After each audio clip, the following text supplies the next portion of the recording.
Hello, this is Professor Odom. It's April 18th. This video is meant to set you up to read the two required readings for technology this week, the Porter and the Croxall.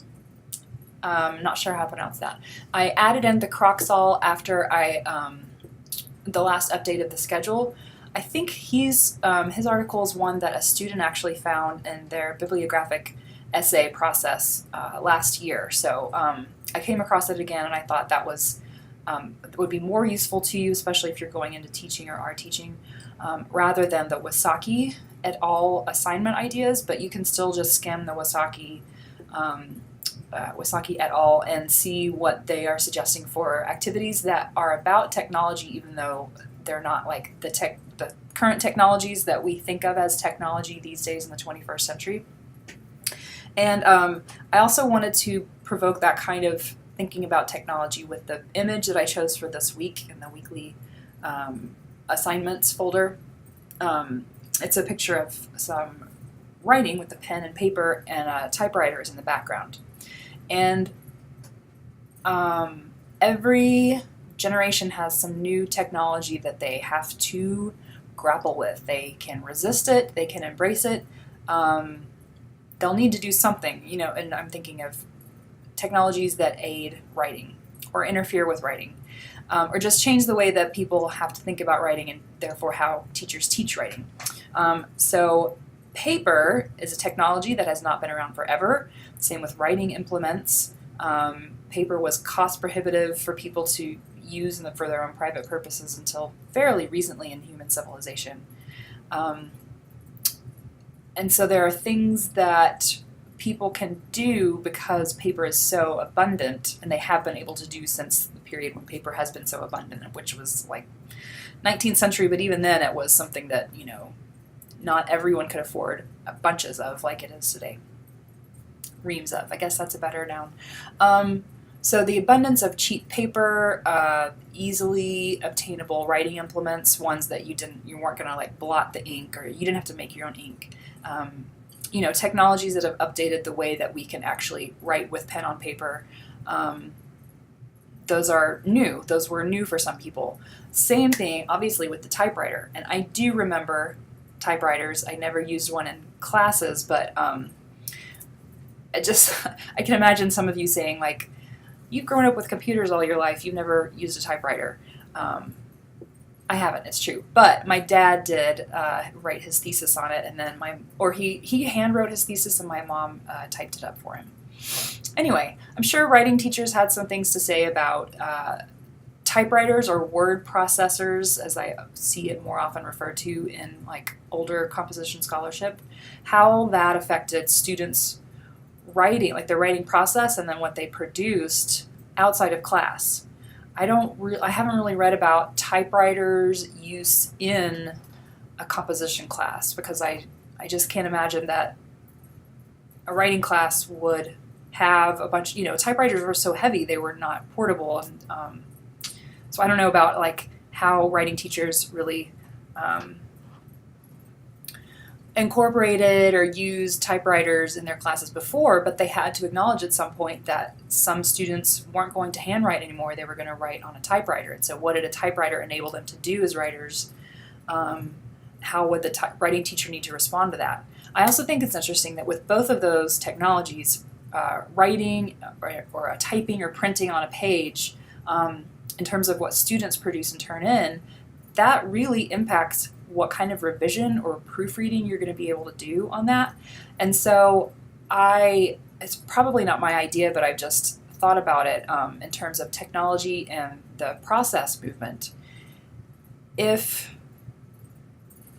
revision is going to be really difficult, like before computers, you write something, you start at the beginning, you write it until the end. It's a big pain in the butt to make revisions, change paragraphs around, or basically you're going to have to rewrite the whole thing if you make any kind of change above, like, a correction, a proofreading and editing mark. That makes more sense why teachers would say you have to basically come up with a structure, like an outline, before you write your paper, because I want to give you feedback, or I'm not going to give you feedback, but you need to have something planned out before you write those paragraphs, because you won't be able to change the paragraphs around once you write the essay and turn it in. So computers made that so much more faster, more efficient. We don't even think anything about copying and pasting or moving chunks of text around, or having spell check our spelling for us. So this is, spell check giveth and it taketh away, obviously. Anyway, I'm sort of rambling on about technology, but I encourage you to think, especially if you look at the Wysocki et al. Assignments, and various ways that Porter talks about technology as like something that is always changing, not just like that we live in an age of technology. One last thing that I can't remember which work it is of Plato's, but there's one where Socrates just speaks against writing as a technology. Like, kids these days, they want to write things down, so they won't be able to memorize them. They won't really have this knowledge or these words in their heads. Like, everyone has just had to memorize things and recite things from memory since the dawn of civilization. So he thought that even writing itself, or not with paper, but I don't even know what they wrote on back then. That writing itself was a technology that would just completely ruin students' memories, their minds, their ability to carry out one of the 5 parts of rhetoric, one of the 5 canons that Porter sort of goes over. So as teachers have been, struggling with this idea of technology and how it impacts students' abilities to write and to, be effective writers or rhetoricians, since Socrates and before that, probably. So to transition from memory into what the 5 canons of rhetoric are, I'll just try to kind of gloss over the parts of Porter, the first couple pages that have those Latin terms in them. So if they are, when I say couple, I mean 3 or 4. So if you're intimidated by the Latin terms, you can kind of skim over the first 4 pages and get to page 211, part 2, where he really goes over his framework for digital delivery. What he means by delivery, and you can see it just on the very first few lines, it's one of the 5 canons of rhetoric in the classical rhetorical scheme. As he says, they are, their English names are invention, which means inventing things to say, arrangement, which means putting the things you want to say in an order that will be more persuasive, style, which is kind of, in writing terms, like word choice, memory, which is, as Socrates was so fond of, like how you're going to memorize the speech. And there's really cool work about like theories of commonplaces and how rhetors would have to memorize speeches, would think about would imagine rooms in a building or a place like a landscape, and then they would remember parts of the speech that they had left for themselves in those visual spaces inside their brains. Anyway, and then the 5th canon is delivery, and Porter kind of goes over linkages to those ideas and other ones from classical rhetoric, especially using the Latin terms. If you haven't taken classical rhetoric before, or you don't find it interesting, you can kind of skip over that stuff, because basically what he's saying is these were the 5 classical canons of rhetoric. But in writing studies, invention has like fallen in and out of favor. Like people, like writing teachers, have taught it or considered it part of writing, or they haven't. So invention, arrangement, trying to figure out the order that you're going to write things, like to write the finished product, or style. These have been like the 3 canons of rhetoric that have really survived from classical rhetoric. Memory, not so much. I haven't really reflected on how to teach memory in a writing course, but delivery, because it was linked to the body so much and delivering a speech. I know a couple of you teach speech and debate, and I know you talk to your students about how they should dress, how they should gesture, how they pronounce words, the volume of their voice, all these kinds of things. that become really relevant when you're doing a video, by the way. But other than that, he's saying that rhetoric scholars, writing scholars haven't really talked about delivery in terms of digital delivery of texts. So he's kind of compiling or referring back to a body of scholarship that's hasn't gone under the name or the canon of delivery, and that's why he's saying he's recovering delivery for digital rhetoric. So he's doing this movement of linking digital rhetoric to these ideas in classical rhetoric, which you may or may not care about. You don't have to know them. You don't have to really know how he's doing that, except that it is, when he says rhetoric is a techne, it's an art, not just, not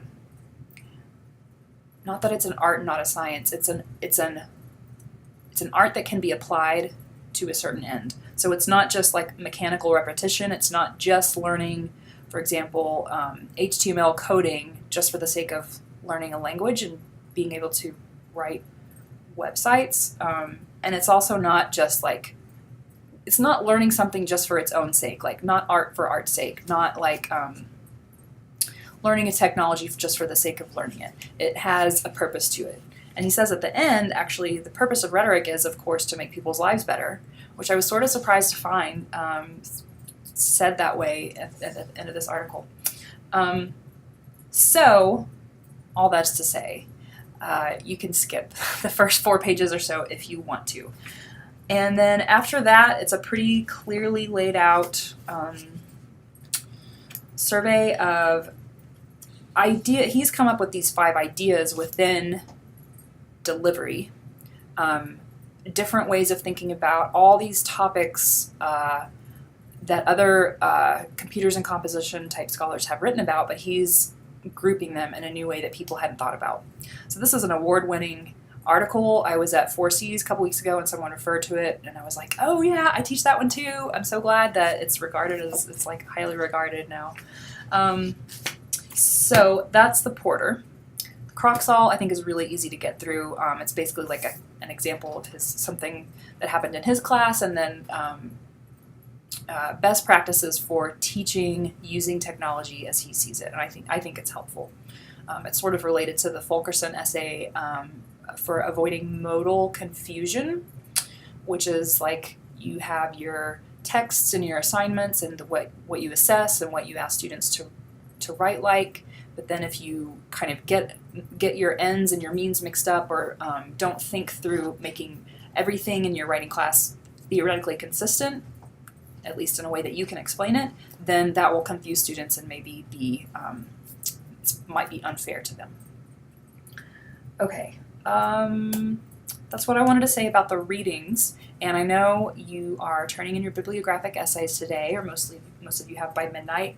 I will be reading those this week, and my aim is to get through them and respond with feedback by the end of this week, by Sunday at midnight, so that you can turn those around and do substantial revisions on them, which is required, before our final due date, which is May 4th. So I may be writing out those comments. I have a medical appointment on Wednesday. I might not be able to type, but I may be able to record my voice, so I might be recording comments about your papers and trying to send those to you via Blackboard comments. So we'll see how that goes. At any rate, I hope you enjoy these readings this week.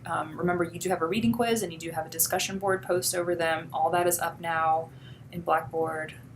So I look forward to hearing what you think about it, and I will enjoy reading your bibliographic essays. All right, have a good week.